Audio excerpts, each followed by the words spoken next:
各位網友大家好，食完晚飯之後先開始睇美國新聞、紐約新聞，發現一單都幾可怕㗎。兩個中國人啦，3日前啊，11月23日嗰下晝啊，唔知佢幾時入去啦，即係嗰日發現啊，有兩個屍體啊，在大西洋城知名嘅博加塔啊酒店客房裏面啊，死因離奇添啊！咁啊，呢單案目前就喺度調查，死者係一男一女。我呢個台主要係講翻我哋紐約布魯克林嘅新聞，咁呢一單聽落似係講緊大西洋城就係新澤西州，其實都唔係完全係啦。咁啊，因為呢兩個人呢，據聞話嗰個男嘅68歲，佢係住喺布魯克林㗎，姓梁嘅。咁啊，另外一位女士呢，36歲，住在史泰登島啊。咁啊，呢個女嘅呢就姓鄭嘅，兩個人都係中國人。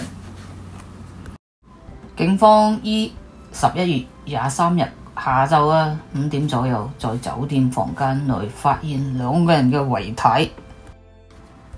根據初步驗屍，鄭女士呢死於頸椎折斷，哇，都好殘忍。嗰個男個呢，姓梁，嗰位梁生呢就死於自我刺傷。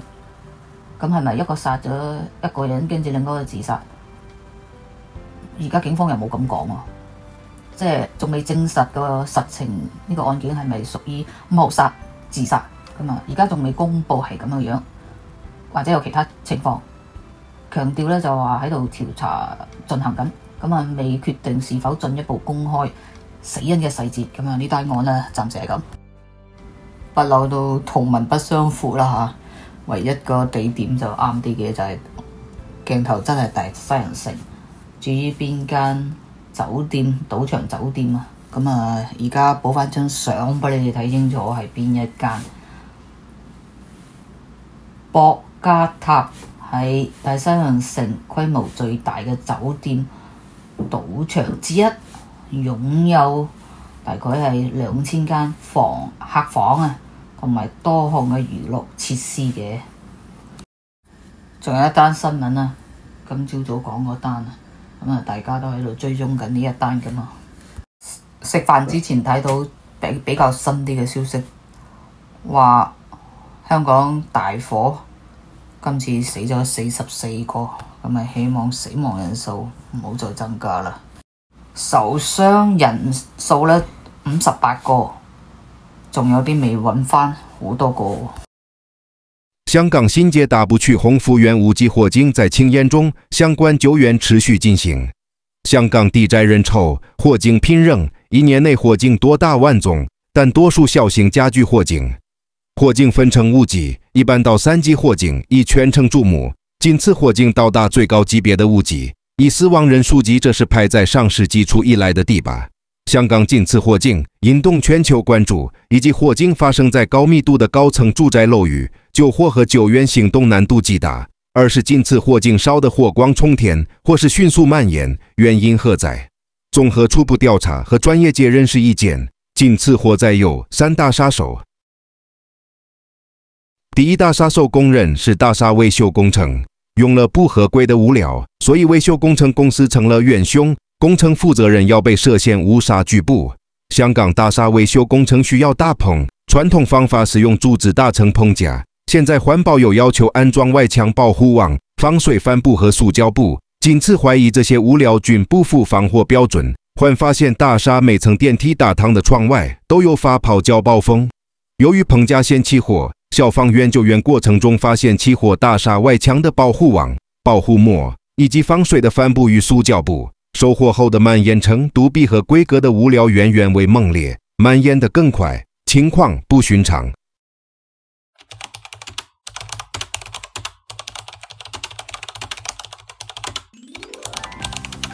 我嚟做呢條片嗰陣時已經係10點之後，咁啊，我想簡短啲啦。咁啊，呢間新聞你哋都有睇到。世界日報嗰篇報道就好長啦，我哋其實都知道好多嘢啦，所寫嘅三大殺手三大片段啊。咁啊，第二個段咧，我簡短講啦。其實大家都知嘅就係食煙啊，煙頭啊，哇！我睇到嗰個人個樣，全世界都喺度猜測緊，就係啲煙頭食完之後亂咁彈出去啊。咁啊，未知係咪真嘅咧？因為呢個唔係警方講出嚟嘅，咁啊，但係人人都係咁説嘅啦，猜測啊。最後所謂嘅三大殺手，第三就係天氣啦。如果真係嗰個人食嗰支煙頭，哇，搞成咁大鑊，佢啊真係死10次都唔夠啦。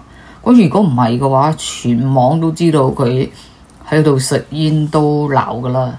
咁啊，希望佢哋啲地盤佬之後睇到就唔好做啲咁危險嘅嘢啦。可能都唔係每一個人睇過個片段嘅，咁啊，我整埋俾你哋睇啦。究竟邊個喺嗰度食煙？而家冇證實，我冇睇到證實同呢個人有關㗎，只不過網絡係咁傳，坐喺上面咁樣食煙，其實都睇到係佢哋工作人員有做危險嘢咯。講埋少少呢單新聞，暫時係咁啊。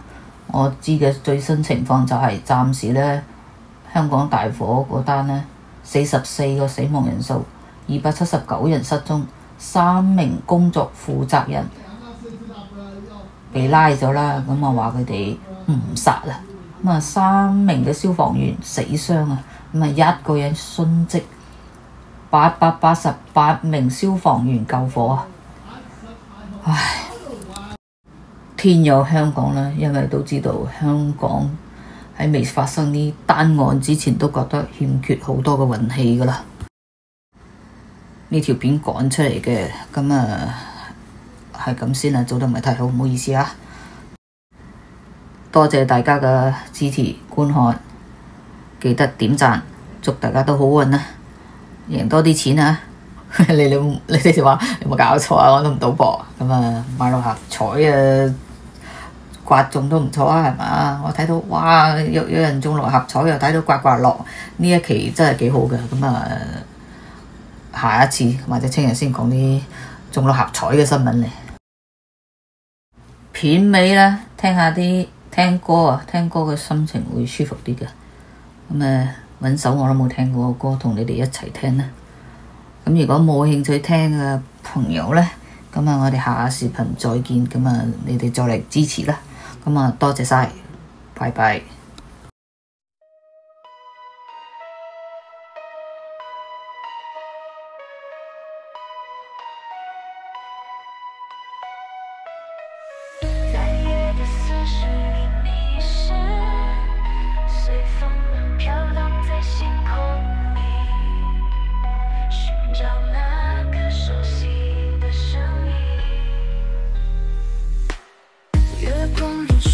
写下来，照亮了黑夜的梦境。我在无人的街头徘徊，追逐着逝去的时光，追忆着曾经的温柔，心中那份未写的相思。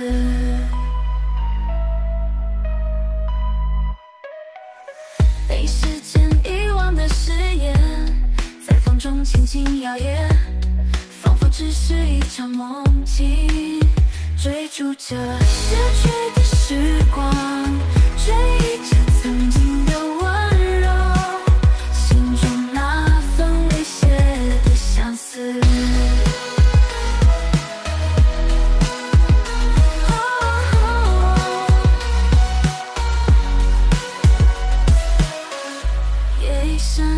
梦一醒，是否还能寻回那段记忆？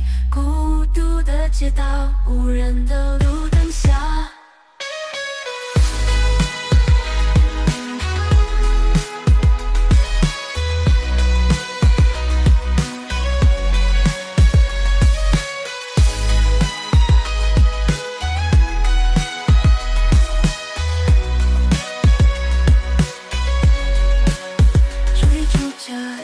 去的时光，追忆着曾经的温柔，心中那份未歇的相思。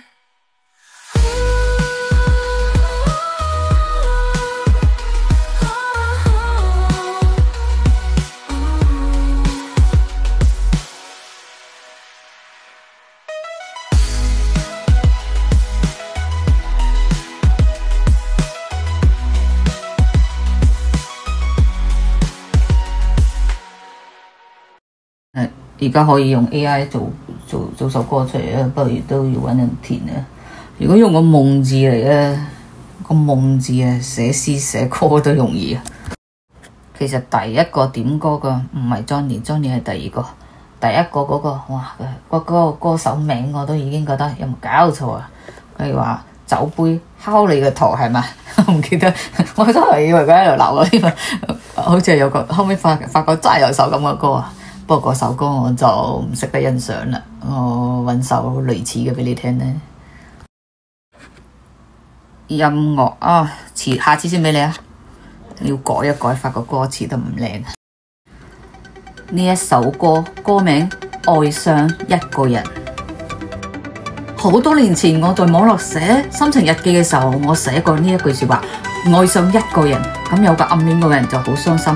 後尾你先知道，我所謂嘅愛上一個人係講我中意一個人，唔中意兩個人。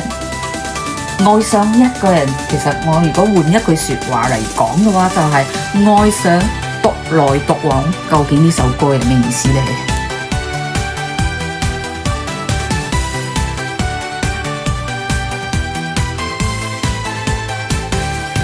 共你初遇那一刻，心中已被你牽走，目光交匯嘅時候，感覺就像投地咁樣，默默關注你嘅所有，靜靜傾聽你嘅訊息，好想同你靠近一些，同你傾訴我嘅心願，愛上一個你係我嘅幸運，無論風雨我都唔放棄，願與你同行，直到永遠，心中嘅愛永遠唔會改變。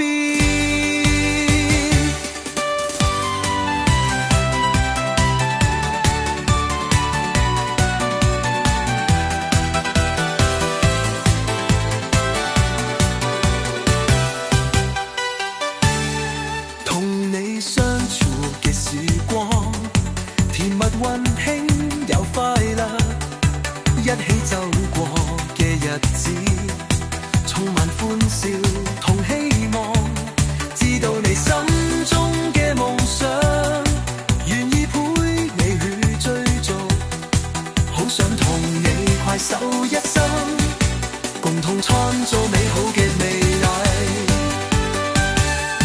愛上一個你係我嘅幸運，無論風雨我都唔放棄，願與你同行，直到永遠，心中嘅愛永遠唔會改變。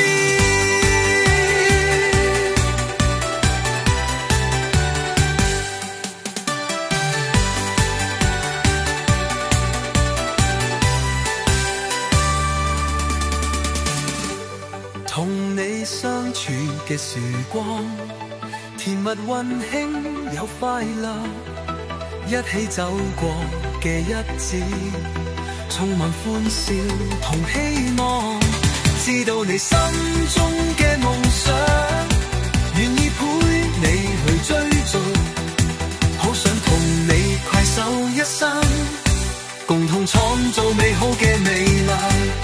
愛上一個你，計我嘅